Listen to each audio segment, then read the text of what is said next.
Ooh, ooh, ah, ah. Welcome to the Illuminati broadcast. I am your demon lord, David Moore. Welcome. I am the demon lord. Let's get it right. All right. So now I wanted to talk about the Ars Goetia, which is the three magical books of Solomon, um, the Greater and Lesser Keys. All right. Yeah. I live on Skid Row. Um, it's in Los Angeles. It's where all the homeless people live, and I have an apartment right in front of it. And you hear the craziest stuff. You see the craziest things. All day there was ambulance outside picking up dead people, and then we have people that walk around with boom boxes so they can be happy. All right. Yeah, people are crazy. People are crazy and lost. They're broken. Anyways, so the Ars Goetia, the Book of the Dead. Let's remember that they're both Necromonicons, which are books of the dead, right? Because even the Bible is a Necromonicon. You're tapping into your ancestors. Are your ancestors alive? No, they're dead. Are the people in the Bible alive? No, they're dead. So you're talking to the dead. When you use words and you read books, you're talking to the dead. Um, Even when you like think, I guess you're talking to the dead. Um, so life and death are really closely related, right? So I guess necromancy isn't just talking to the dead; it's talking to the living too. Um, the living spirit, Jesus or God, whatever you want to call it. Get out of my face. All right. What else do we have? When we close our eyes, everything's dark, right? So that's death, right? So we're still alive, but we can tap into that death energy. Um, it's that duality. It's the flipping of the coin. So I was just watching this dude. Um, he's like some kind of Jewish Kabbalah rabbi dude. Um, but he was saying, "Oh, the Knights Templar invented the tarot cards." Yes, but also he's like, but they weren't used for divination. Yes, they were. Divination. Everything is used for. This is divination. The Bible's divination. Anything discernment is divination, because you're deciding, is this in God's will? Is this the right thing to do? That's what divination is. Um, and what do you do when you use discernment? You think, God, should I do this? Should I not do this? What are the pros? What are the cons? Um, what are the outcomes? What was life like back then? What is it life like? What is life like now, and what is it going to be like in the future? That's divination. That's divining. That's like you're asking God for guidance or higher power, higher spirit. Yeah. So people, it's like, and then he also mentioned, though, what I thought was really cool was that he gives us free will, right? Um, it's up to you to choose like how you use these energies. It's up to you to decide how you want to go forward in life. Like we just had that guy Cole Allen. He shot up Donald Trump. Like he didn't have to do that, but he did. Like he went out and did all the work, and he wrote the manifesto. He did all of it. Nobody told him to do it. He decided to do it on his own. Like no one forced him to do it. He went out there and shot up Donald Trump or whatever. That's crazy, right? Like that's what I'm telling you. Like Castle Demon Lord is for role playing purposes only. It's only for entertainment, um, and it's to describe a world, a board game that I've created using a lot of mysticism and Jewish mysticism, the Bible, etc. Remember the Bible. All right, so here's another story. With King Solomon, he's like, "Hey, I have this baby, this kid, right?" And one of the moms was like, "No, that's my baby." And then the other mom was like, "No, that's my baby." So he's like, "All right, I'll split it in half and give it to both of you." So what that story represents is one of the mothers was like, "No, I just want it to be the Torah, just one long scroll. Can it just be a scroll?" And the other mom was like, "No, I need a Bible. Like I want it. This is what my son looks like. He's a Bible." So he's like, "Okay, I'll split it in two, right?" Because he split the scroll in two, and he made a book out of it. Oh, so they're not talking about a real baby. They're talking about the Bible, right? Oh, because the Jewish people are looking for one kind of Messiah, and then the Christians are looking for a different kind of Messiah, right? But they're the same Messiah. It's just One is this long scroll that they want, and then the other one is a Bible, right? Messiah means messenger. Okay, so like you have to be able to open your mind. You have to be able to have different opinions. You have to be able to admit defeat. You have to be able to say like, all right, your ideas sound good. I like the way your ideas sound. I like the way my ideas sound. Now I can look at both of them and decide which ones I want to keep and which ones I want to work on, or which ones I would need to understand more. For example, I was looking at Vasago and Samigena. Basago, that's the third spirit, and the fourth spirit is Samigena. Basago is a prince. He's Jupiter, um, and it describes it in the Bible, right? In Genesis, that God was hovering over the waters. So if God is Baal, number one, so in the first part he would be Baal, and then Agaris is his agreement, right? It's his when you work with the Book of the Dead, you have Osiris. He's sitting down. That's Baal. That's God. He's invisible, right? And then you have Agaris. That's that little crocodile that'll eat the your heart, or it could be the cobra on top of the king's head that decides what's right and what's wrong. And then you have Vasago and Samigena. So Vasago's a prince, and I'm like, okay, I got the prince. How does that tie into Thoth? Do you know who Thoth is? Thoth. Um, he is a iblis, so it's a certain type of bird with a long beak, like a crane or a heron. And I'm like, why would they pick that for like something that's okay? You have God, and then you have the devil, right? Because first you have God, and then he creates the devil, and then he creates. Because remember, God's first angel that he creates is the devil, right? So Lucifer. Um, so all right, we're just gonna throw everything out there real quick, okay? So when you create the tarot cards, when they were first created, you needed 32 of them. 32. Um, Actually, I think there was 36 of them. Yeah, 36 talismans, and then each talisman represents two spirits. So what's 2 times 36? 72. So that lets you know, oh, that's how they created it. Okay. And they would use it for divination to be like, all right, what does God want? What is God thinking? What is God feeling? And remember, God isn't just one thing, God is all of us put together. God is our collective consciousness. So if we're all doing good things, then we know that God is happy. But if we're all doing bad things, then we know God is not happy with us. If some of us are doing good and then some of us are doing bad, then we know that we need to fix something. And sometimes you don't see the big picture. So going through the tarot cards can help you see a bigger picture or a direction that you can go into. Yeah, people will be like, no, they're not the same. Don't do this. Just shut up. Please shut the fudge up. You guys are stupid.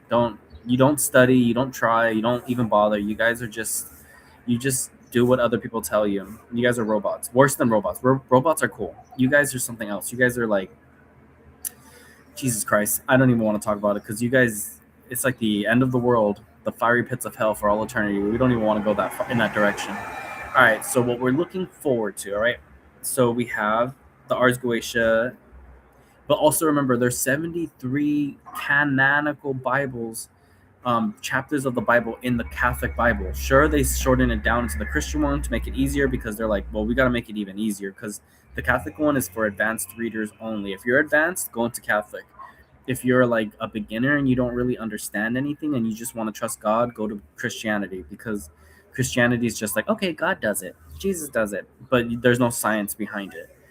Yes, there is science, obviously, stupids, but it's not as advanced as the Catholic one. The Catholic one will tell you which spirits you're talking to, who you're talking to, how to talk to them, because spirits are different than humans, right? Like they talk differently. Like the wind, it breathes, right? We breathe too, so we can communicate with it. Birds can fly. We can't fly, but we can still communicate with them. Wow, right? I wish there was a pause button on here, so then I could just pause it when the dumbasses are outside. But let's look at some symbols real quick, and let's go back to Vasago. So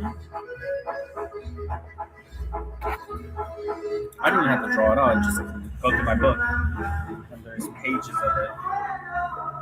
cool thing. Look, Visago.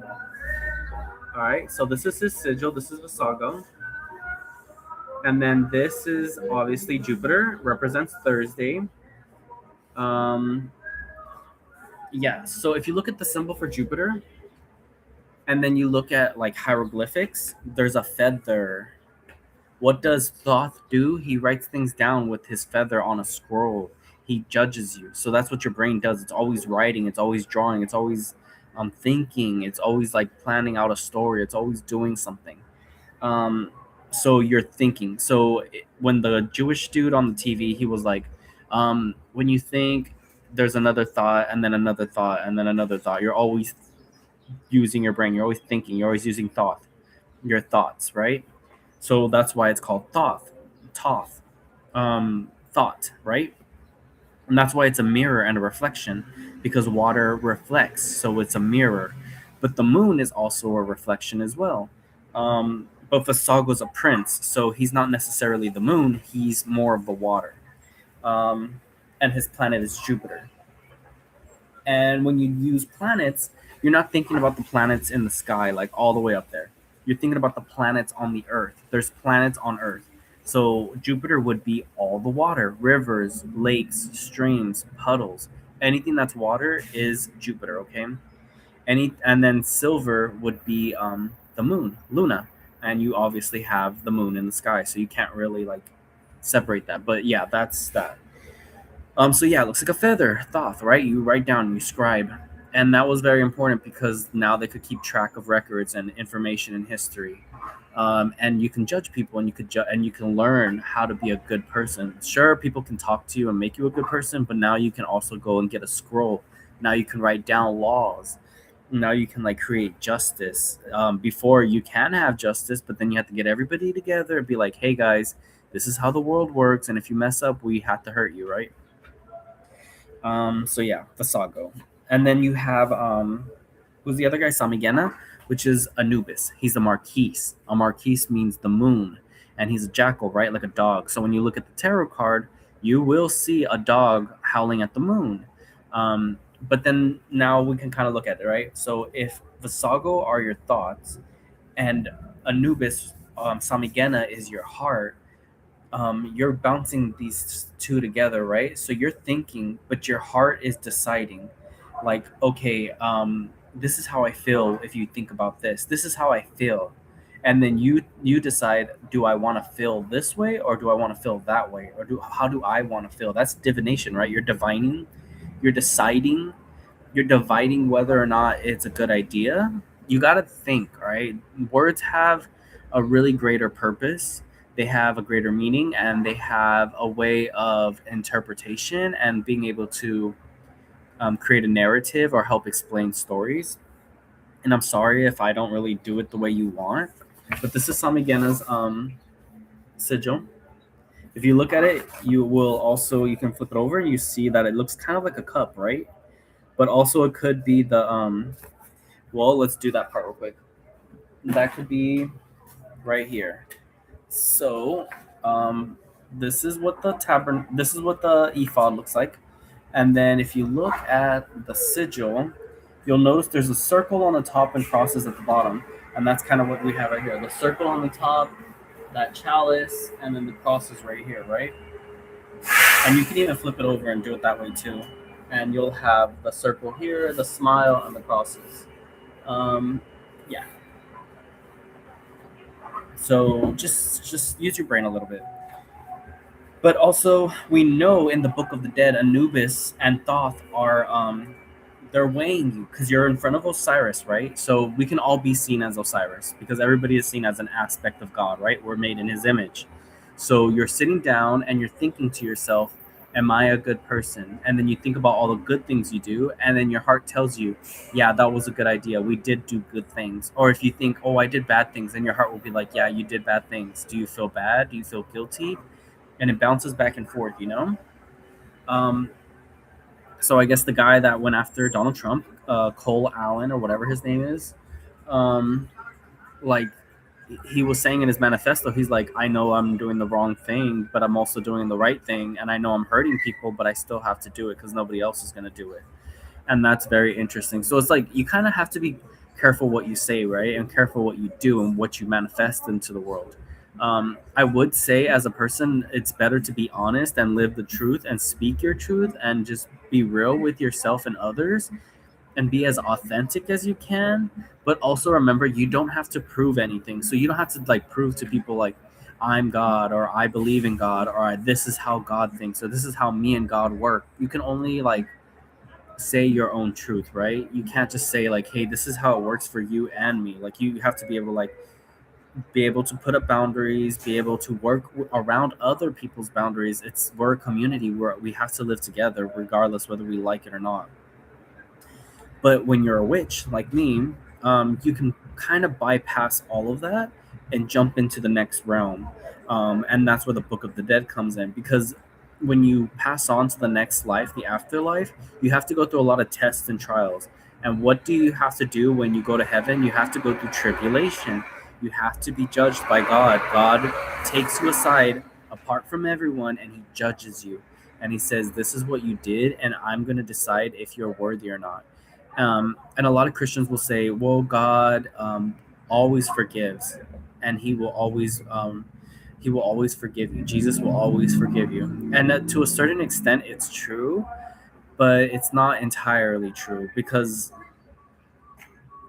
what, are you going to be a killer and kill all these people and then be like, hey, God, can you forgive me? It's like how much good can you do to like fix all the bad that you've done? That's why Jesus dies on the cross, so you don't have to pay that price, right? For all the bad stuff that you did. But then, like, are you held accountable at the end of the day? Like, you're forgiven. So that's a huge part of life. So some people will be like, yeah, you're forgiven. But at the end of the day, are they practicing what they preach? Not really. Because if they met a person like that, they wouldn't forgive them. Like, do you forgive Donald Trump? Do you forgive all these people for doing what they do? No, you don't. You don't. Don't lie, you don't. So that's why Jesus is stronger, because he can forgive. And I think that's why we see water with Jupiter. With Jupiter represents Jesus, right? So Zeus, Jupiter, um, Zeus, King of the gods, King of kings, Lord of lords, Jesus. That's the same thing, all right, people? So if it's water and you get baptized, then you're getting baptized with water, right? Um, yeah. So this is how it works. This is what your ancestors did this, and their ancestors did this all the way from the beginning of time to understand where we are at now. So we can have words, so we can have wisdom and knowledge and understanding of how things work. Um, yeah. So next, well, Samigena is Anubis, right? So if we look at, I'll just draw it for you guys so it can make a little more sense, because I know your guys' brains don't work. I even have a little picture of a Thoth right here, but I'll draw this out. Okay, so I'll draw Jupiter. Oh yeah, I got the marker that doesn't work. How exciting. I have a pen over here. Hold on, let me get my pen. I wanted to use a marker because it's a little bit darker. I have more markers in here, so let me just put this up here. Hi, everybody. Hi. But yeah, hi, markers. Let's get out a nice dark blue one. Alrighty. Computer back down. We'll draw out the Sago and the rest of the stuff. So Jupiter, right? What were we talking about? Oh, the chalice, the cup. So this is the symbol for west. That's the symbol for west. It's a cup, right? That's a cup. And then you have the heart. The cup is represented by the heart. When you're doing tarot cards, if you're playing poker, it's going to be hearts. In tarot cards, it's going to be cups. It's the same thing. So what are you holding in your heart? You're holding everything. It holds all the water, right? So Water is your emotions. It's everything that you've lived through, everything you've experienced. So that's why some people, they can hurt others and they cannot feel anything because they've done so much bad that they don't feel guilty anymore because they know that they're doing bad things. Or you could do good things or bad things and you know that God has your back and your heart won't be hurt by it. It depends, right? We're all different. We're all different. Like I can tap into dark magic and sometimes I'll feel bad and sometimes I won't. It all depends on the situation. But usually, yeah. So when you're a witch, you can jump over that wall, over that bridge. You can fly over that, all that nonsense. So in our reality, we can't do any of those bad things. But in the spiritual realm, you can do whatever you want. So you get like you can even use this or a wand and pretend it's a sword and cut through the wind and imagine somebody that's your enemy, right? So boom, boom, boom, boom, boom, boom, bam, and it'll help you come to a conclusion of like what's going on. There's a ritual in the Ars Goetia where you get some scissors and then you put it on the thumb of the two thieves, and then the scissor will close. It'll cut a reed, depending on who is the bad person. So you can do certain spells like that, and you put a cut on the cup of the water, like you just use your sword, you just cut through the water. You don't literally touch the water, you just do it with your hands, and it's supposed to leave a mark on the person that stole from you or lied to you or is trying to hurt you. So you can astral project and hurt people that way. So you don't have to do it physically, right? So what did the Cole dude? He physically went over there and he did it, right? So he said, "Screw the ritual. I'm going in for the kill." Me, I'm more like I'll do the ritual because the ritual is safe. The ritual is going to get you what you want without getting hurt. But you can get hurt, obviously, if you don't do it right. Or let's say you go up against a stronger witch or wizard, you can get hurt. Me, I'm not going to get hurt because I'm like the most powerful wizard there is. I'm the most powerful witch there is. There's no one more stronger than me with magic. So I usually win, but they will fight back. People will fight back. Everybody's a wizard and witch. But only some people have it where they're stronger than others, right? With magic. Some people work on their magic, some people don't. And sometimes you meet kids that hold in all their magic and everything around them gets destroyed. And then they grow up and they grow up to be angry people, even though they have magical blood inside them, but they just hold it in so they can let it hurt people. So there's a lot of different ways you can work with magic and how it works for you. So, like, let's say I do have a problem with somebody, I could do a ritual. What I've been doing lately with my ritual is I surround them in a thicket of bushes, like with thorns, or I put like barbed wire on them, and then I say, "Do whatever you want, go for it." And I let their spirits move, and I see their spirits getting cut up by all the barbs, and that's perfect because they're hurting themselves, and I don't have to do anything, right? They're the ones putting them through that their own trouble, so they can't blame me anymore. They can only blame themselves. I just put them in the thick of it, right? um, yeah. So let's see. What can I say about the ritual? How that works? Um, yeah. So yeah, I was watching a movie called something about witch, the Love Witch, or something like that. It's a good movie. Watch it. But this girl, she's like very psychedelic, groovy, like that kind of era of witchcraft, the Wiccan era, and I love it. I love the witches from that time, and that's how I practice my magic. But she was doing love spells on everybody, and then they end up killing themselves and doing all these crazy things, and she's not getting what she wants, and I'm like, dang, that's me. Um, and you see her holding the cup, which represents the heart. Yeah, you just learn a lot. Um, let's see, but so basically when you're working with magic, you create a ritual space for yourself. So that's why when you see kids playing pretend, they're doing magic. Anything that has to do with imagination is magic, okay? And even prayer is magic because you're using your mind and your heart. Anything that has to do with imagining anything that has to do with like your thoughts or your feelings is magic. So when you're playing a sport, you're using magic. When you're driving a car, you're using magic. Magic is basically your life force, like your life energy, like what you're doing. It's the life force of God running through you. That's magic. But people will be like, magic is some kind of magical thing that just appears and disappears. Yeah, that's just like air, right? Just the way you exist is like magic. It's like you think all these things, it's just like magic, right? But you obviously are going to demonize it, right? Because you don't want people to be afraid, because people are afraid of witches, right? Like in the movie, they found out, they know she's a witch, but then they're like, you're the witch that's been killing everybody. And so then they go after her. They're like, burn the witch, burn the witch. Like, don't let a witch live, burn them, right? So that's pretty dangerous. So if somebody found out that I do dark magic, they can go and hurt me, right? Because they'll be like, well, you're hurting people, so we can hurt you, and we don't need proof of it. We already have proof of people being hurt, right? So that's dangerous. Like the Salem witch trials, that's dangerous stuff. Um, but the bad part for them is if they try to do that to me, they're going to end up getting hurt by themselves, right? So they're going to end up getting trapped in their own traps. They're going to fall down their own holes, their own pitfalls. And the reason why is because when you really go up against the witch, there's no way you're going to win. That's why, like in the movie, the girl does get away. She gets away with it.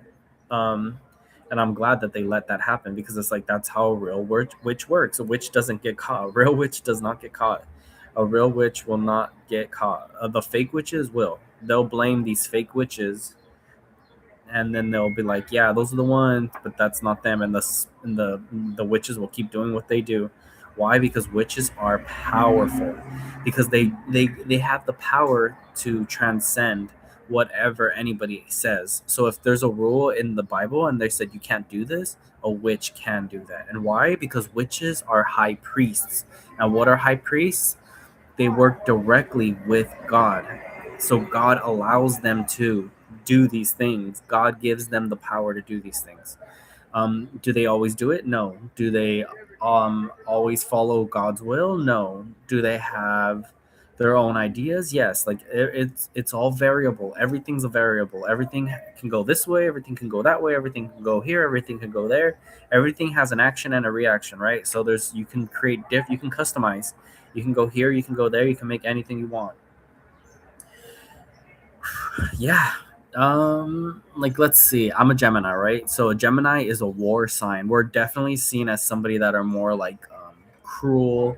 We are definitely seen as people that are, two faces, one idea here, one idea there. So we're very tapped into that magical energy because we are realizing we have our bodies, but we also have a spiritual body, just like everyone else. But ours is a little bit more stronger because we have that aerial energy where we can fly around with our magic, right? So we'd probably be good flyers. And we're swans. Like the swan is what created the Geminis. So Zeus came down as a swan and mated with a woman, and the woman had 4 children, 2 boys and 2 girls. Um, and swans are seen as like a watery bird, right? They live on the water, so you can see it right here on the map. This is all fact too, okay? So this is the water, right? So this could be seen as Swan Lake. You have the Gemini right here. These 2 pieces are Gemini, and they're right next to each other. And right here is Cancer on the calendar, right? And so if you have Gemini here, then you can see them as the lovers because the water represents the heart, right? And then you have these 2 air signs, the lover, and then you kind of have God up here with the sun, with the kings watching over everything, so sanctifying this relationship. And this is in the east. So yeah, swans are birds, obviously, so that's an air sign, but they live on the water, so that's Swan Lake, right? We are learning magic. Yes, we are. Cool. All right. That's why in Swan Lake there's a lot of magic. If you've ever watched the cartoon, you can even watch the movie, but there's a lot of magic involved, a lot of love, a lot of virtue, a lot of fighting, and obviously air signs are Venus, but Gemini is associated with Mercury, and Mercury is Earth. So how does air and Earth work together? war on earth, so movement on earth, love on earth, like things like that. And it's a duality, so it can be both. So if I'm using magic, I can do both. I can do the good and I can do the bad, right? And it's also a fight, like a struggle, right? Because Gemini needs to prove himself. In Odysseus, what does he do? He goes and he travels the world on the boat. He goes through all these journeys to prove himself as a king and a warrior, and then he has to prove he is the king when he comes home. Yeah, there's a crazy homeless person outside. We're 30 minutes in. I think we got a good idea of what we wanted to get through. Hopefully the homeless guy gets the help he needs, right? Because when you're homeless, you don't have anything and you're suffering. Um, Too bad, right? Honestly, I think people like that are possessed. I think that they're, and then not by a demon. I think they're possessed by other people. Um, People can possess people. If you fall in love with somebody, you're gonna get possessed by them, right? Or if you love somebody, you're gonna possess them. You want to keep them. You want to control them. And maybe they're broken. There's so many variables, right? Variables are annoying. So that's why I do rituals and magic, to break those variables and be like, you deserve to suffer one way or another. So if there is a good person out there and I'm doing bad magic on them, oh well. If there's a bad person, I'm doing bad magic on them, oh well. Like, it's gonna happen anyways. It's just magic. You can't get in trouble for using magic. It's just like praying. Like, I'm praying for God to whoop your ass, right? And you can do the same to me, but then God's gonna be like, nah, that's my chosen one. I'm gonna whoop your ass instead. So you gotta be careful what you do. Yeah, so that's Castle Demon Lord role playing game. Just have fun with it. Don't take it too serious. Don't take yourself too serious. Get Work on your health. Go get oxygen. Go get air. Make sure you eat. Make sure you go have fun. Make sure you make friends. Make sure you go live in a community. Make sure you're doing the things that you like. Like, I want to garden and grow things, so I grow my little plants. There's another one up there. Yeah. So I like to ride my bike right there. I like to play video games, so I have it right there. I like to take care of my face, so I have a mirror, right? So you need to take care of yourself and you need to take care of your environment. That's very crucial to keeping your mental health in top shape, because if you have a really good mental health, you have a really good environment, you're going to be able to accomplish a lot of things that you need to do. God creates you for a purpose. He doesn't just create you for no reason. um, I think also another story in the Testament of Solomon is that he's building the temple, right? And he's using these demons to build it, but the demons aren't really demons, they're people. So he's like, how do you work with these kind of people? How do you work with those kind of people? This is what they want. This is what they want. This is what they need. This is how they like to get paid, because other nations will get paid differently, right? So he'll be like, well, these ones need oil, these ones need fish, these ones need bread, and they make negotiations and trades, and then those ones give him the wood, those ones give him the stone, those ones work in his temples, etc., etc. So he has to work with lots of nations, lots of demons, right? Those are all demons. Um, and they could be unruly, right? They could be like, oh, I don't want to work there unless you pay me this much. Like, you have to negotiate with them and find out what they want and what they need and then put them to work, right? So that's the story, and you guys just need to study more. Catch you later. Bye.